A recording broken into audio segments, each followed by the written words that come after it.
Welcome back to the more Sip2Tally Power Rankings. And on today's show, we're getting into the top 20. We're at number 20, but before we get to number 20, let's recap the countdown so far. Starting at number 32 with the LA Rams. Number 31, Detroit Lions. Number 30, Arizona Cardinals. 29, Washington Commanders. 28, Carolina Panthers. 27, Indianapolis Colts.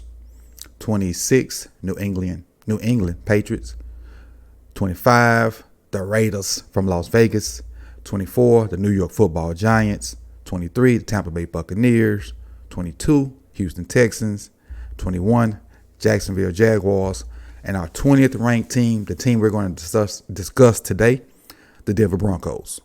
Will we let Russ cook or no?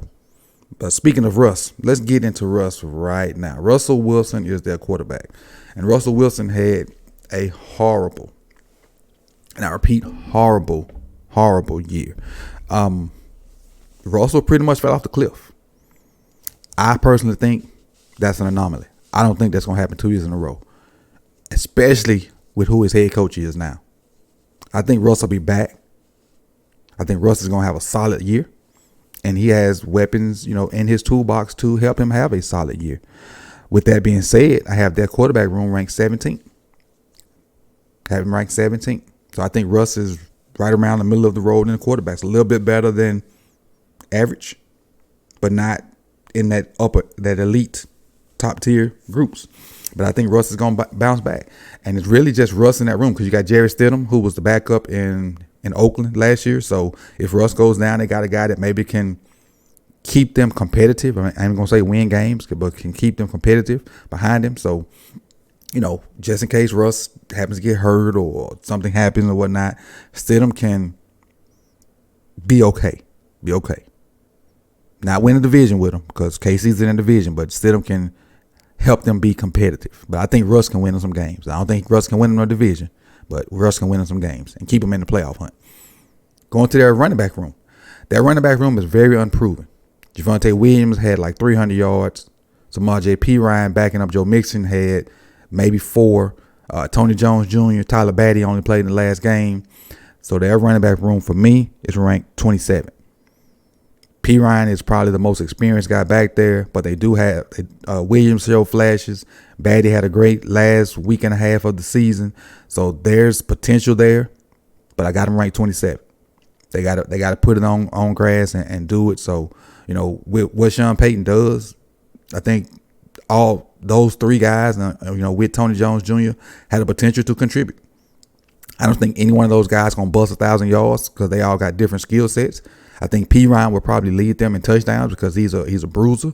But I think Javonte Williams and Tyler Batty is going to get the bulk of the yards. We'll see.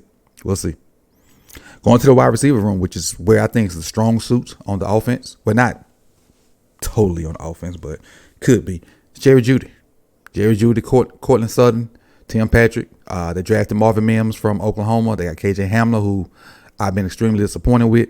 But there's potential in that wide receiver room. Jeudy, coming out of Alabama, was one of the best receivers coming out of college. Jeudy got great feet, decent speed, very good wide receiver. Just under 1,000 yards. No receiver had 1,000 yards for them last year. Just under 1,000 yards. Cortland Sutton's a pro's pro.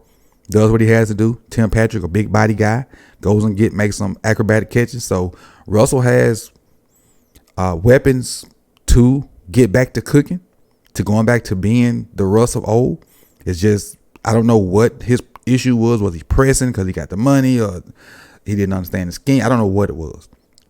But I think Russ will get back to cooking this year, especially with Sean Payton and those weapons right there. But again, disappointing in KJ Hamler. I like the addition of Marvin Mims to help pick up the slack if need to be, if somebody from that front 3 went down or whatnot. But I have their wide receiver room ranked 17th.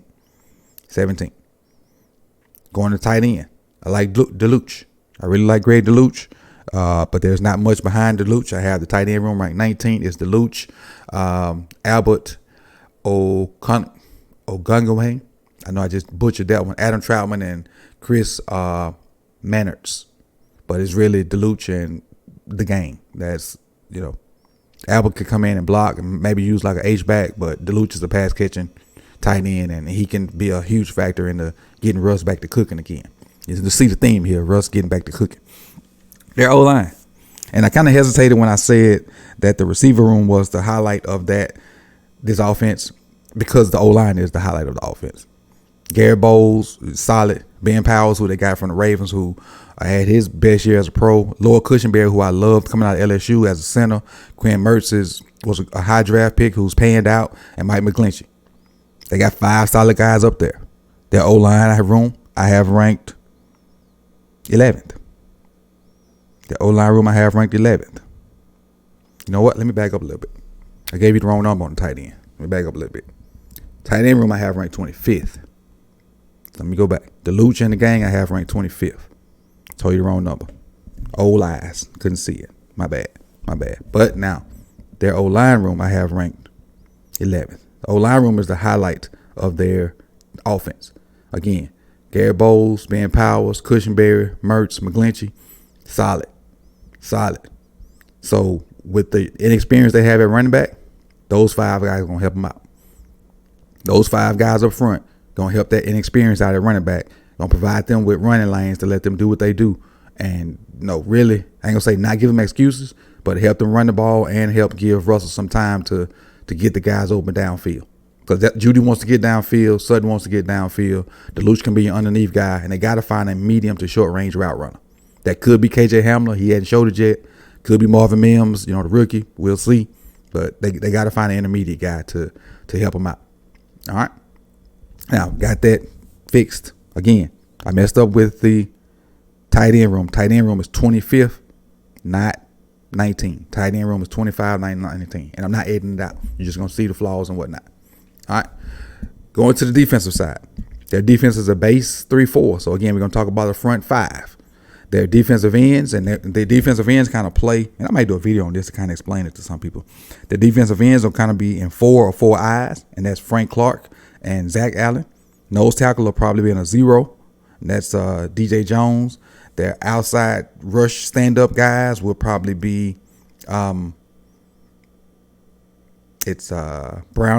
and Randy Gregory. Those are the front 5 we finna talk about for the next 30 seconds to a minute or whatever. But that group I have ranked 26.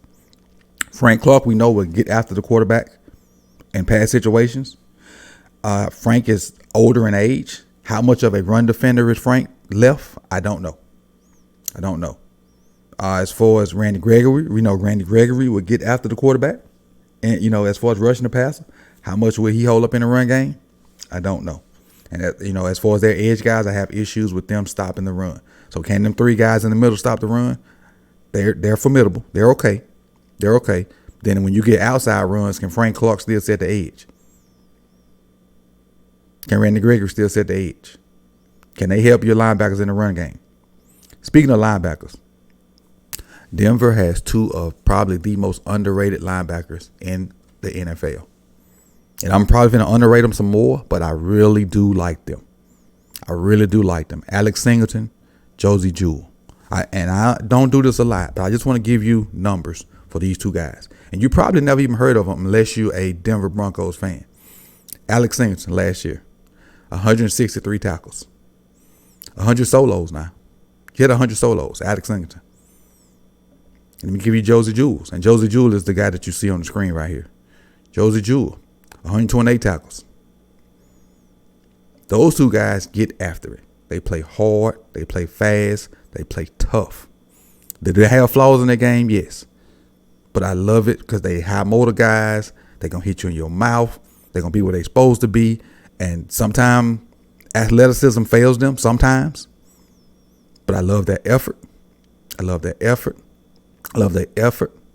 love the fact they will punch you in your throat and keep punching you in your throat till you submit. I love that about those 2. And they are very underrated. And if I hadn't said it already, I have them ranked as 13th. I have the Denver Broncos linebacker core, those 2 guys, Josie Jewell, Alex Singleton, ranked 13th.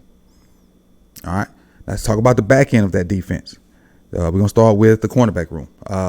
Everybody knows Pat Surtain. Pat Surtain is probably one of the top 3 to 4 to 5 cornerbacks in the NFL. But he doesn't have a Robin to go with his Batman. So with that being said, I have that cornerback room ranked 16th. So, if I'm a quarterback, Pass Surtain over here, ball's going over there. Pass Surtain over there, ball's going over here. Pass Surtain low, ball's going high and deep that way. That's the way I see it. So for that, for that purpose, until they find a Robin for him, and now if your ego big enough to challenge him, he gonna hurt you now. Because Pat is that dude. Pat is what they call him. He's getting up there to be with the upper echelon of cornerbacks in the NFL. So test him if you want to. But as a whole, that room is ranked 16th by my evaluation. Safety room. Justin Simmons, I really like Justin Simmons, rangy. He needs Kareem Jackson to come up and be more of his Robin. I have that room ranked 19th. Now, Kareem Jackson will come in the box and make tackles. Kareem had right around 100 tackles. I think he had like 94. But if Justin Simmons had a Batman, they'd probably be ranked higher too. But Simmons is a guy too. So I put all that together. They came out to be 19.11111, which puts them 20 on the list. And I keep stressing to you how close this is. On yesterday's show, we talked about the Jacksonville Jaguars. And the Jacksonville Jaguars was 19.11112. the Denver Broncos today, 19.11111. That's how close, minuscule this thing is, which puts the Broncos at number 20 on my list. The Broncos made the top 20 by, that's what, 5 times behind the decimal point. I don't even know what you call that number. I've been so far removed from math. That's way behind the decimal point. So that's how close this is. But again, I appreciate you guys for coming through. Let's kind of go through the rankings so you can see it, scroll on the screen, and talk about, where I'm too high, too low, right on point, or whatnot. Quarterbacks, 17th. That's mainly Russell. Running back room, 27. No proven guys there. Wide receiver room, 18th. Somebody, they need to turn it up. O-line, which tight end, 25th. That's the one I messed up on earlier. Tight end room is 25th. O-line, 11th. Defensive line, edge, 26th. Linebacker core, 13th. Cornerback room, 26th. Safety room, 19th, which is a total for 20th on the more Sip2Tally power rankings. And if you like the video and you really like what you see, subscribe and hit the bell so you can be notified when the rest of the power rankings drop. We're into the top 20. So you want to be here for the next almost 3 weeks so you can see who's number 19 to number 1, because it really gets tight here. It's going to be some surprises. It's going to be some teams that you thought you should have seen that you're going to see. It's going to be some teams that you've already saw that you feel like you shouldn't have seen, the Lions. But it is what it is. And, some people keep clamoring, where is XYZ? Where is XYZ? Well, just stay tuned so you can know where XYZ is when they come out. We'll see y'all soon. Peace.